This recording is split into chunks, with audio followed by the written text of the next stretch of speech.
cutthroat trout and its kind of its conservation. So, and specifically on how genetic data helps us understand whether trout populations are native or introduced from like stocking and stuff. I will say I was having a pain in the butt putting the graphs from the PDF onto this slide, so I'm going to try to explain everything the best I can, and I try to pick the coolest pictures for your enjoyment. Okay, so why this matters. Cutthroat trout across the western U.S. are facing major pressures, three main ones being habitat fragmentation, degraded stream systems, and hybridization from non-native trout in the area that are just introduced from stocking methods. So the article that I read kind of looked at these situations, and they looked at a really important area called the Snake-Boonville Contact Zone, and this is an area where different trout species mix, overlap, and can just be genetically mixed with each other. And so the main question that these people wanted to ask was, are these trout actually native, or were they intermixed from ancient like watershed evolutionary connections, or were they intermixed from stocking methods that happened historically? So their study approach. So to answer the question, they looked at three main things. So they sampled about 30 different trout populations across different streams of the Upper Snake River and Boonville Yellowstone Basin. And this included both headwater streams and downstreams where mixing could happen, but it more happens in the headwater stream areas. So, and then second, they looked at genetic testing, and they used mitochondrial DNA and microsatellite markers. And the mitochondrial DNA kind of looked more into the deep evolutionary history of the species, while the microsatellite markers looked into the more recent gene flow and structures of the fish. And then finally, they looked at stocking records to compare natural patterns with human activity. So over 120 million cutthroat trout have been historically stocked in this region. And so understanding whether stocking affected local genetics was kind of a key point of their study. And then so the key findings. So a couple things they found is that even though stocking has happened for multiple decades, a study found that very strong natural genetics or very strong genetic structure of the native cutthroat trout were still found in the region. And one major result was that the two ancient lineages, the Great Basin lineage and the Boonville Yellowstone lineage, were still distinctly dominant in the region and organized by watershed boundaries. So this means that even though these two stocked species and the native species, even though they coexist, their distribution still mirrors the ancient drainage patterns rather than the human introduction. So another key finding is that your more isolated stream systems, they tend to preserve like the pure lineages. So especially in places where barriers prevent fish moving from stream to stream and they're more locally isolated, this kind of acts as like a natural genetic container to keep these native fish specifically native and not hybridized by these introductions of this different species of trout.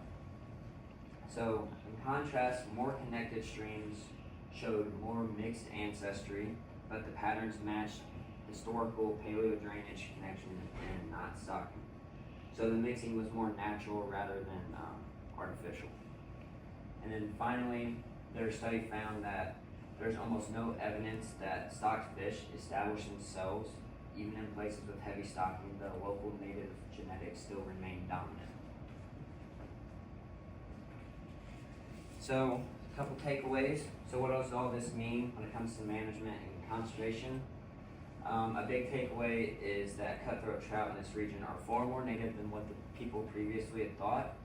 So where we see mixed lineages, they are a result of ancient hydrological connections and not hatchery fish or recent introductions. And then a couple things that are leaning more towards the conservation side.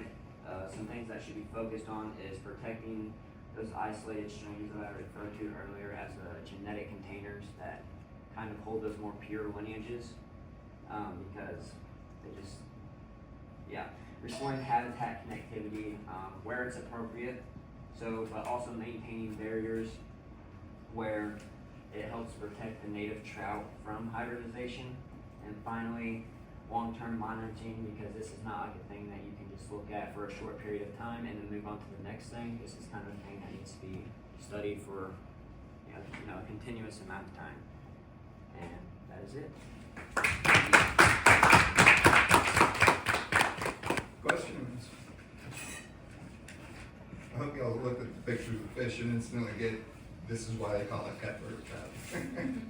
Yeah, very pretty fish. Yeah, really are. Would you do me a favor and just sort of explain when you talk about the paleo connections, what you mean by that? Yeah, so I'll go back to the slide that was.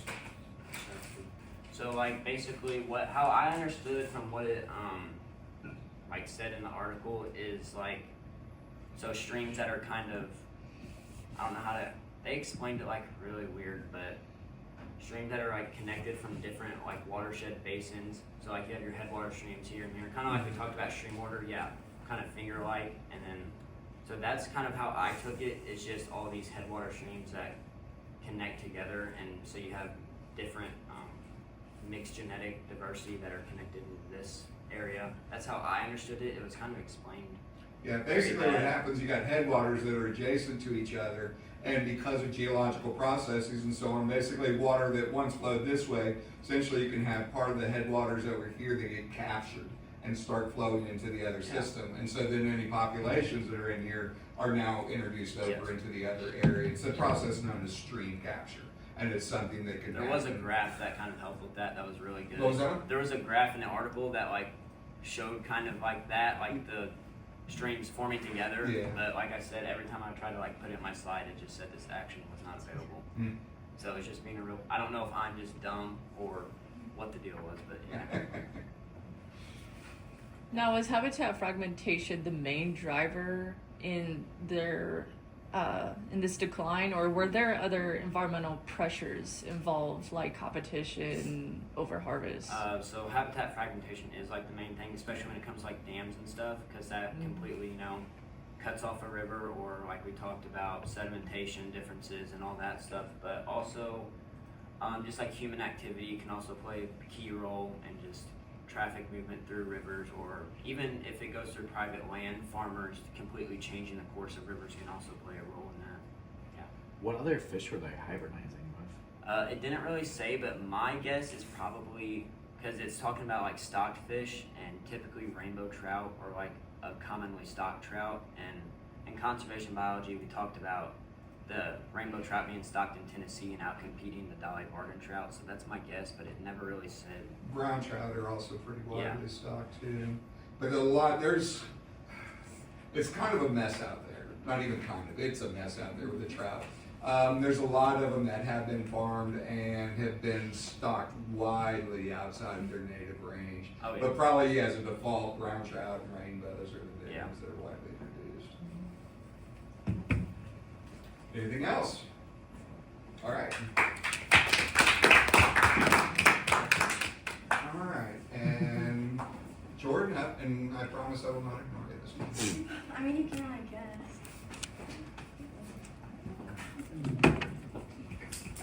You said F5. At